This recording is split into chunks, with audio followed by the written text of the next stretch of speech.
할렐루야. 네, 이 새벽에 주님 앞에 나오신 여러분 위에 우리 주님의 평화와 기쁨이 넘쳐나기를 간절히 바랍니다. 자, 오늘 말씀은 이제 사무엘상 30장에 다윗과 그에 따르는 군사들이 시글락에 있는 가족들을 하루아침에 잃어버리고 큰 어려움을 당하지만 다윗이 그 다급한 가운데 에봇을 가져오게 하고 우림과 둠밈으로 하나님께 물었더니 하나님이 길을 열어주셨어요. 지금 쫓아가면 잡을 수 있다는 것입니다. 그래서 다윗과 그 600명이 추격을 했지만은 사실 그 넓은 땅에서 도망간 아말렉을 찾는 것은 진짜 모래사막에서 바늘을 찾는 것과 똑같은 것입니다. 그런데 하나님은 반드시 도울 자를 붙여주십니다. 그들이 추격하다가 한 굶주리고 병든 한 애굽 소년을 만났습니다. 그냥 지나갈 수도 있습니다. 그러나 다윗은 그를 구원해 주고 먹을 것을 주고 치료해 주었더니 이제 그가 누구냐? 그가 바로 아말렉 사람들이 버리고 간 애굽의 소년이었습니다. 그가 내가 당신들을 우리 아말렉 사람들에게 인도하겠다. 그러면 나를 다시 팔지 말고 내 생명을 보호해 달라고 약속을 하죠. 그래서 그가 이제 다윗과 그 일행을 인도해 갔다는 거예요. 이게 참 놀라운 일입니다. 자, 우리 16절 말씀 같이 읽죠. 16절입니다. 시작. 그가 다윗을 인도하여 내려가니 그들이 온 땅에 편만하여 블레셋 사람들의 땅과 유다 땅에서 크게 약탈하였으므로 말미암아 먹고 마시며 춤추는지라. 그가 다윗을 인도하여 내려가니 사실은 그 애굽의 종이 다윗 일행을 인도하여 내려가지만 사실은 다윗을 인도한 분이 누구예요? 바로 우리 하나님이고 예수님이에요. 그 광야에서 예수님이 다윗의 일행을 친히 인도하여 내려가셨어요. 그 애굽의 종이 인도한 것 같지만 바로 하나님이 그를 통해서 다윗 일행을 인도해 가셨다는 거예요. 하나님은 종종 사람들을 통해서 당신의 뜻을 이루어 나가기도 하십니다. 그래서 다윗은 친절하게 안내받았더니 이 아말렉 사람들이 얼마나 많은 약탈과 도둑질을 했는지 그 많은 재물을 쌓아놓고 먹고 마시며 춤추면서 큰 광란에 빠져 있었다는 거죠. 다윗을 따르는 정예군, 그 중에서도 뽑힌 400명이 그 술 취한 자들을 무찌르는 건 뭐 별 문제가 안 돼요. 정말 하나님의 도움 가운데서 그 전쟁을 승리로 이끌고 잃어버렸던 모든 것을 다시 되찾게 되죠. 자, 17절, 18절 말씀, 17절, 18절 같이 읽습니다. 시작. 다윗이 새벽부터 이튿날 저물 때까지 그들을 치매 낙타를 타고 도망한 소년 400명 외에는 피한 사람이 없었더라. 다윗이 아말렉 사람들이 빼앗아 갔던 모든 것을 도로 찾고 그의 두 아내를 구원하였고, 우리 19절 같이 읽습니다. 시작. 그들이 약탈하였던 것 곧 무리의 자녀들이나 빼앗겼던 것은 크고 작은 것을 막론하고 아무것도 잃은 것이 없이 모두 다윗이 도로 찾아왔고 이 전쟁에 큰 승리를 거뒀어요. 크고 작은 것을 다 다시 도로 환원시킬 수 있어요. 그래서 어찌 보면 이것은 다윗의 전리품.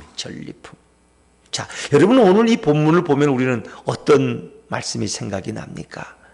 사실은 하나님이 우리를 아름답게 창조했는데 우리의 그 아름다운 자유와 생명을 사탄에게 다 빼앗겨 버렸어요.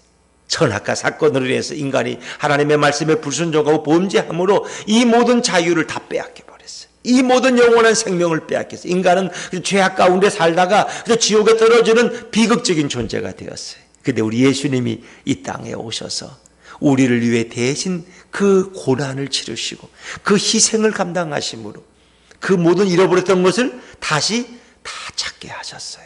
그래서 예수님은 우리를 회복시키기 위해서 오신 거예요. 오늘 이것은 다윗의 승리만이 아니라 이 땅에 오실 예수님이 이루실 궁극적인 구원의 승리를 우리에게 예표하고 있는 줄로 믿습니다. 예수님이 친히 이루신 거예요.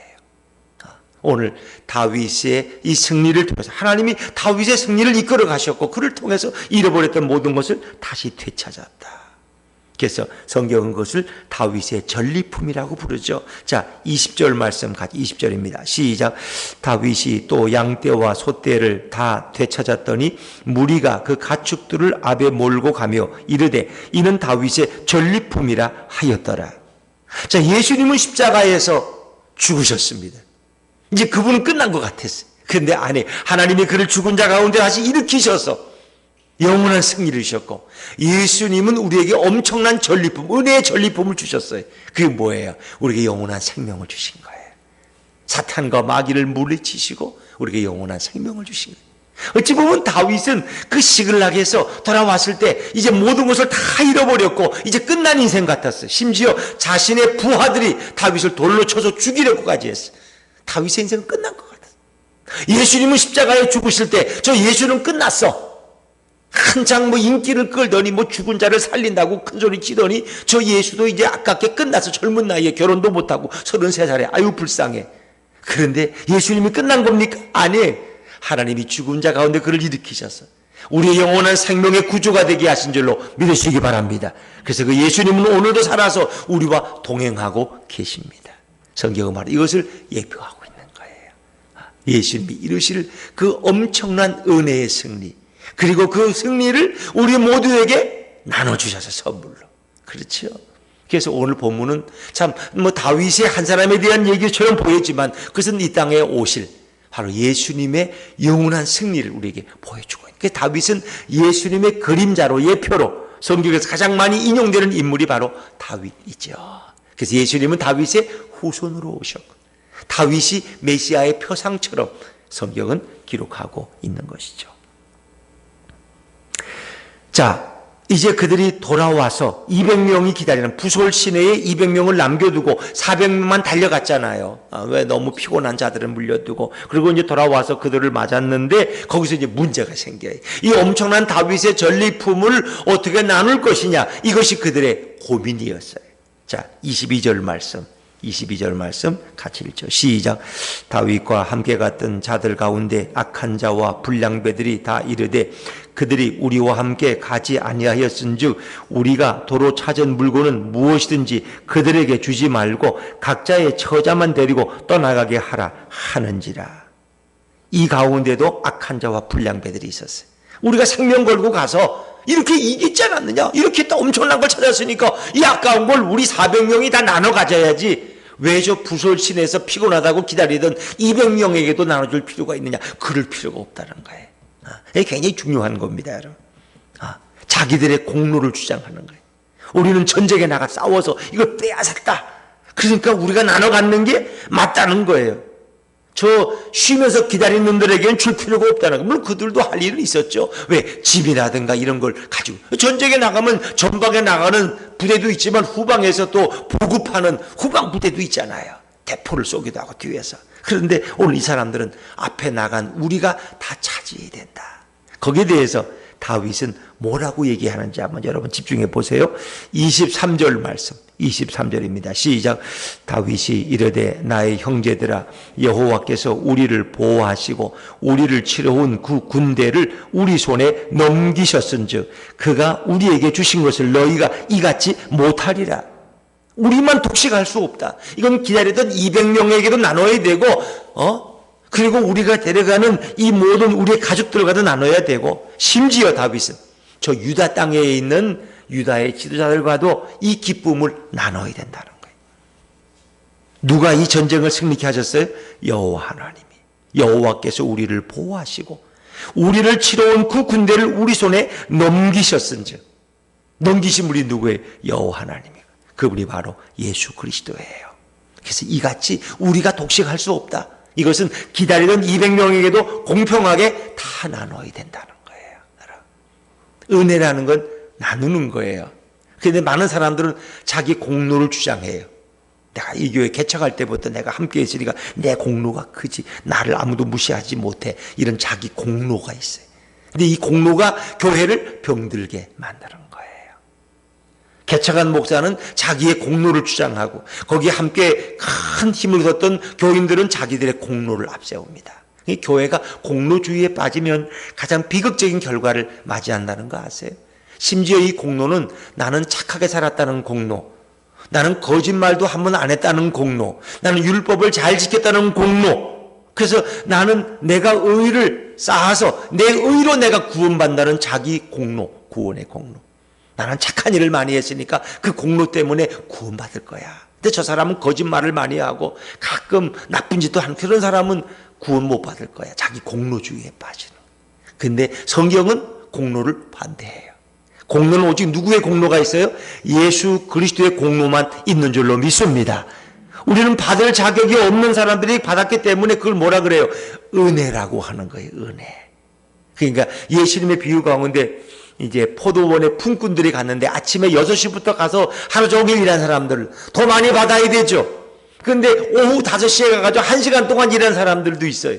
물론 그들은 놀고 싶어서 노는 게 아니에요. 놀다가 끝날 때 일부러 1시간 전에 간 게 아니고 아침부터 시장에 가서 인력 시장에 가 찾았지만 자기들은 누가 안 써줘. 그래서 오늘 일해야 우리 가족을 먹이는데 고민하다가 보니까 마지막에 주인이 와서 1시간 전에 데리고 가서 포도원에 가서 일하게 했어요. 근데 임금을 주는데 아침 6시부터 온 사람은 한 10만 원을 주면 이제 1시간 전에 온 사람은 10,000원을 줘야 되는데 아이 주인이 똑같이 10만 원씩 주는 거야. 그러니까 누가 시험 들었어? 먼저 온 사람이 시험 들었어. 그래서 교회는 꼭 먼저 온 사람이 시험 들어. 내가 공로자인데 우리가 이 교회 세울 때 건축할 때 얼마나 벽돌을 날랐고 국소를 삶아서 올렸고 헌금을 얼마나 많이 했고 자기 공로에 빠지는 거예요. 여러분 교회는 누가 세우시는 거예요? 예수님이 세우시는 거예요. 예수님의 은혜로 세워지는 거예요. 근데 우리는 공로에 빠지면 은혜를 잃어버린다는 거예요. 그게 오늘 성경이 말씀하고 있는 거예요. 결국 이 승리를 주신 분은 여호와 하나님이에요. 하나님이 우리를 보호하셨고 우리 손에 저들을 넘기셨는데 왜 너희가 공로를 주장하느냐. 이 은혜는 모두에게 함께 나눠야 된다는 거예요. 그래서 여러분들이 헌금한 이 헌금을 누구와 나누는 거예요? 우리가 알지도 못하는 선교사들과 나눠요. 우리가 알지 못하는 개척교회 목사님들과 나눠요. 아니 우리가 헌금한 거 우리를 위해 써야지 왜 남을 위해서 그렇게 목사님을 쓰고 뭐 개척교회가 뭐 있다고 그 뭐 이건 또 자랑이 되면 안 되지만 그래도 우리 교회가 한 120, 130만 원씩 매달 한 12군데 이렇게 선교하고 또 어려운데 구제하고 그렇게 선교사님들 또 개척교회 그러면 우리도 어려운데 뭘 이걸 우리도 아직 빛이 있는데 그건 아니라는 거예요. 이건 하나님이 거저 주신 거기 때문에 그 은혜는 우리와 상관없지만 다 하나님의 자녀들과 나누는 거예요. 그게 바로 그리스도의 원리고 구원의 원리예요. 우리가 구원을 위해서 한 일이 무엇이 아무것도 없어요. 그거는 다 예수님이 혼자 십자가에서 스스로 피 흘리시고 그 고난을 감내하시고 이루신 거예요. 그러니까 우리는 그 은혜에 동참하는 거예요. 그러니까 거저 얻은 구원이에요. 그래서 우리는 늘 감사해서 감격하고 주님을 찬양하며 주님의 마음을 가지고 세상을 섬기고 복음을 증거하고 선교사들을 돕는 거예요. 그렇죠? 근데 그걸 깨닫지 못하면 많은 교회들이 우리도 어려운데 코로나 때문에 우리도 헌금이 줄었는데 목사님 뭘 돕긴 또 도와요. 뭘 구제를 해요. 우리가 먹고 살아야죠. 자꾸 이렇게 빠져. 우리가 헌금 많이 했으니까 우리가 더 좀 잘 먹고 우리가 좀 더 잘 즐기. 이게 자기 공로주의. 그건 교회의 원리가 아니에요. 그거는.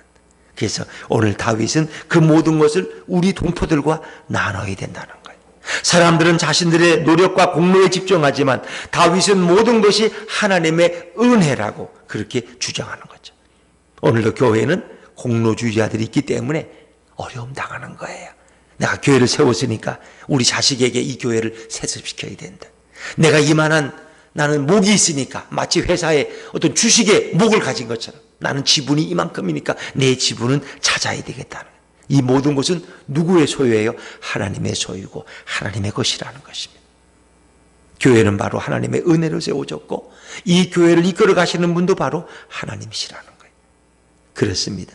예수님은 십자가에서 엄청난 희생과 고난을 치르셨고 그 대가로 우리에게 은혜의 선물을 주셨습니다. 그것이 예수님의 전리품입니다.